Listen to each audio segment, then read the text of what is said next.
다섯 번째 감정, 격분입니다. 우리는 주로 어떨 때 격분이라는 감정을 느낄까요? 우리가 생각하는 도덕성, 공정성이 위배되는 일이 벌어졌을 때 우리는 격분이라는 감정을 느끼곤 하는데요. 독일 현대사에서 국민적 격분이 표출되었던 사건으로 어떤 것들이 있는지 알아보도록 하겠습니다. 여기 메인 이미지에는 한 시위 피켓이 나타나 있습니다. 은행을 통제하에라는 메시지가 담겨 있는데요. 바로 2011년 베를린 점령 시위의 현장입니다. 미국 맨하튼에서 월가를 점령하라라는 구호를 내세우며 시작된 반월가 시위가 전 세계로 확산되었고 독일 프랑크푸르트와 베를린에서도 이에 동조하는 시위가 열린 것입니다. 수만 명의 시위대는 글로벌 금융 시스템의 부당함과 독일 은행 권력의 집중에 항의하며 신자유주의 체제에서의 극심한 빈부격차를 해소해야 한다며 목소리를 높였습니다. 다음 사진은 1932년의 독일 교육 현장의 모습을 담은 것인데요. 1920년에 베르사유 조약이 체결되었고 그에 따라 독일은 군비 감축, 영토 상실, 막대한 배상금 지불 등을 겪으며 패전을 혹독하게 실감해야 했습니다. 사진 속 지도를 자세히 살펴보시면 독일이 알자스 로렌, 서프로이센 등의 지역을 빼앗긴 것과 더불어서 외국의 항공기가 독일의 영토 깊숙한 곳까지 침투했다는 사실까지 파악할 수 있습니다.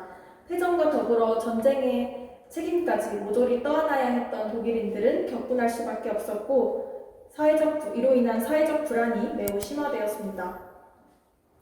두 번째 사진은 1995년 동독의 조각가 인게보르 훈징거가 로젠거리 시위를 기념하며 만든 기념비입니다.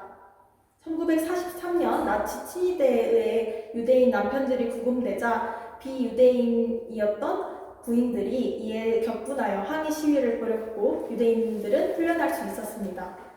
비폭력으로 나치에 저항했다는 점에서 그 의미가 상당한데요. 기념비 앞면에는 여성들이 시위 애도하는 모습을 새겼고 뒷면의 비문에는 이런 말이 적혀 있습니다. 시민 불복종의 힘, 사랑의 활기는 독재 권력의 폭력을 극복한다. 네, 세 번째 그림입니다. 1967년 독일 오버하우젠에서 일어난 노동자 시위 현장의 모습입니다.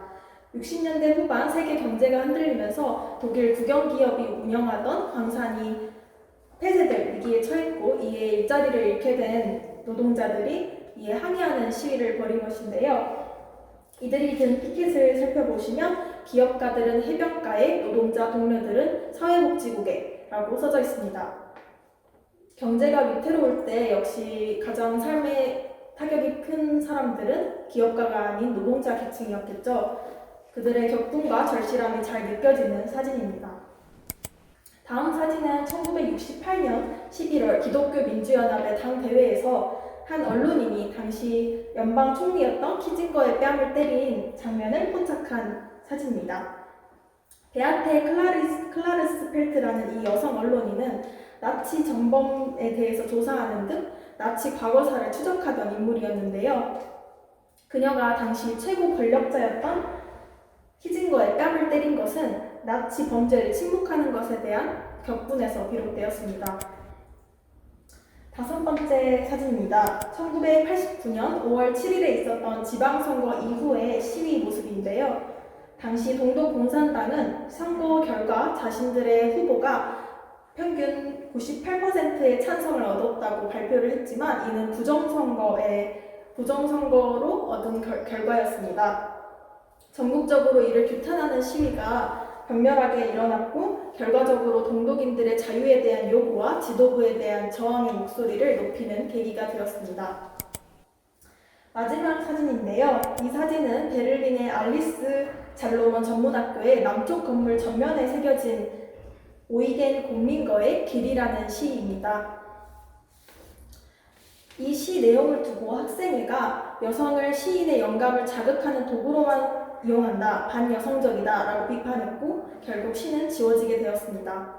격분은 이 사건 이후 본격적으로 촉발되었는데요. 시를 쓴 공민거가 예술의 자유에 대한 침해 행위라며 반발했고 문화부 장관 또한 문화 야만 행위라며 비판하는 등 사회 전반에서 격렬한 논쟁이 펼쳐졌습니다. 여성주의냐, 작가 표현의 자유냐, 여러분들은 어떻게 생각하시나요? 이상 격분 감정에 대한 설명이었습니다.